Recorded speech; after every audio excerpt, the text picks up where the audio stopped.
Mr. Scamander, do you know anything about the wizarding community in America? We don't let things loose. Hey, Mr. English guy, I think your egg is hatching. You wiped his memory, right? The no magic. The what? No magic. The non-wizard. Sorry, we call them muggles. Hello, and welcome to the Quaker Cinema's Home Cookin' Movie Review Show. Today we're going to review the movie Fantastic Beasts and Where to Find Them. We have our new guests, Steve Anderson, Mike Ernest, and I'm Will Ernest. Mike, we'll go to you first. What did you think of the movie? I liked it a lot. Fantastic Beasts and Where to Find Them is what I would call escapism at its best. It is a movie that is the prequel to Harry Potter. I've seen a few Harry Potter films. I would definitely not call myself a hardcore fan of it.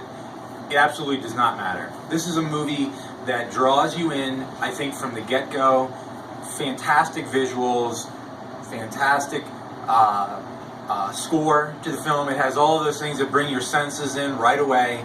And most importantly, it has a story that keeps you captivated. Eddie Redmayne, who's the star of the film, is a guy who seems like he was just born to be in the Harry Potter films, and the supporting cast around him are perfect, I think, to support this Harry Potter-esque type world.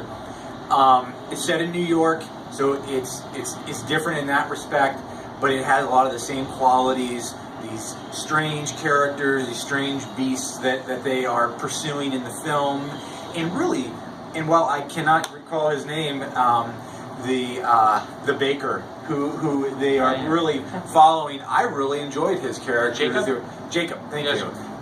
Is just a great supporting character, and of course these beasts that they are trying to recover from New York. It transports you to a different place, different time for 2 hours. I fully believed it. I really enjoyed it. Thanks, Mike. Steve? I had mixed reviews. I watched it. I was a Harry Potter fan growing up, and watching this movie didn't do it for me. There were some things I did like. I really liked 1926 New York. The visuals, wonderful. I did like the animals, the creatures that they had in the movie, that they were mischievous, and they were fun, and they brought the comic relief. But what I didn't like was, you go to a movie and you want to be taken away, and I realize this is fantasy, you want to be taken away to another place, and I couldn't get there. I didn't think that there was much plot or character development in this movie, and for me, I just couldn't buy into the story. It dealt with some issues that maybe aren't kid-friendly. It dealt with child abuse, and there were people who died, but for an adult, it would be perfectly fine. There were some funny issues in the movie. The kids in the movie when I was watching it seemed to love the creatures, and I did too. But I just couldn't get past the fact that there just wasn't enough character or plot development in the movie. The visuals, fantastic. If I had to say anything about this movie, the CGI, this was all about CGI for me, but it lacked in the character and the plot development. And if I had to give it a review from 1 star to 5 stars... We're going to get to that. We're going to get to that. Right. Well, I loved it. I absolutely loved every single part of this movie. I loved all the Harry Potters, but if there's any Harry Potters that I liked in particular, they were directed by David Yates, who is a director in this one. It's just the dark colors, everything just comes together so perfect, I think. There is not one aspect of this movie that I dislike. This is where we're going to get to the reviews. I'm going to give it as many Qs as I could, but I'm limited at 5. I'm going to give it 5 Qs.